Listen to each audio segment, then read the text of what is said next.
Doctor Sanjeev Pandey, global touch international की doctor Pandey की स्वास्थ्य पाठशाला में आपका पुनः स्वागत करता हूँ। कल हम लोग डिस्कशन कर रहे थे वेरी इंपॉर्टेंट टॉपिक कॉन्स्टिपेशन या कब्ज पे, उसके विषय में 2 रीज़न हमने गिनाए थे। एक तो रात में देर से खाना और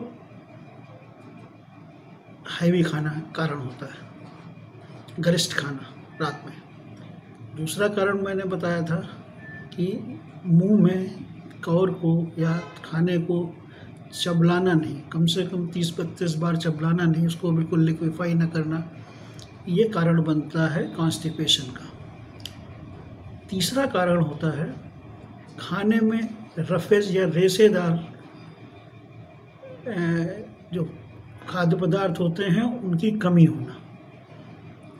रेशेदार खाद्य पदार्थों का कारण का काम ये होता है, जिनको हम रफेज कहते हैं, वो जब इंटेस्टाइन में पहुंचते हैं तो वहाँ पर बहुत सारा वाटर एब्जॉर्ब करते हैं और स्टूल को बल्की बनाते हैं।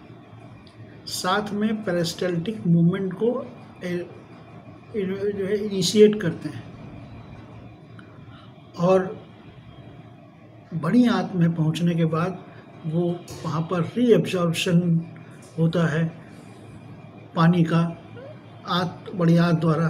तो ये रफेज मैक्सिमम पानी को एब्जॉर्ब करते हैं, बहुत सारे चीज़ों को आपस में बढ़ते हैं, जिससे स्टूल बल्की होता है और फिर एक ब्लैडर जो रेक्टम का होता है उसमें सफिशिएंट प्रेशर बनता है, जिससे आप जब जाते हैं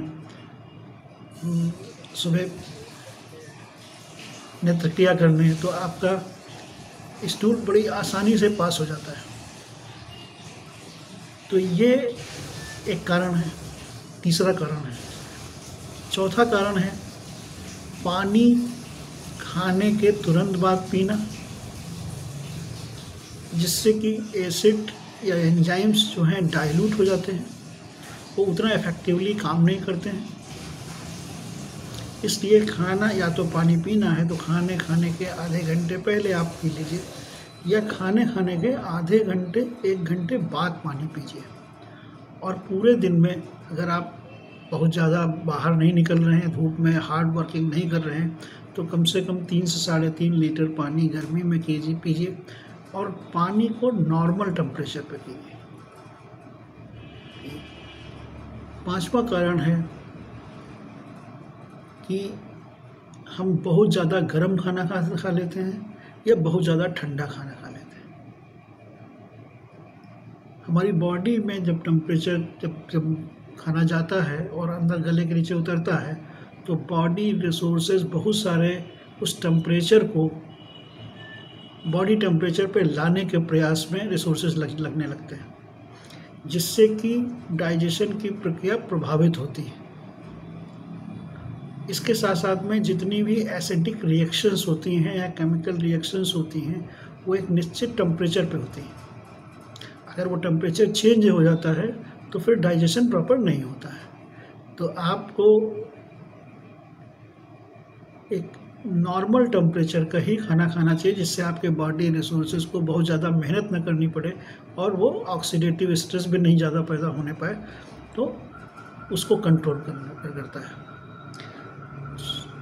छठी चीज़ है कि जो खाना हम खाते हैं उसको बहुत कॉम्प्लेक्स फॉर्म में न बनाया जाए, उसको जितना नेचुरल फॉर्म में रख के ही हम खाने के आइटम में थाली में लाएं उतना अच्छा है। वरना जैसे हमने कहा डाइजेशन एक प्रोसेस है, कॉम्प्लेक्स चीज़ का मैकेनिकल एंड केमिकल प्रोसेस है, कॉम्प्लेक्स को सिंपल में बदलना। तो अगर आप ज़्यादा कॉम्प्लेक्स फूड खाएंगे तो बॉडी को उतना ही ज़्यादा काम करना पड़ेगा, उसको उतना ज़्यादा ही टाइम भी चाहिए उसको दोबारा अपने टेम्परेचर पर लाने के लिए, या उसको अपने वो सिंपलेस्ट फॉर्म में कन्वर्ट करने के लिए। इसलिए ये आवश्यक है कि हम लोग कम से कम गरिष्ठ खाना खाएं और उसका इस्तेमाल करें। आज के लिए इतना ही। अगर ये एपिसोड पसंद आया हो तो उसको लाइक करें, चैनल पसंद आ रहा हो तो उसको सब्सक्राइब करें।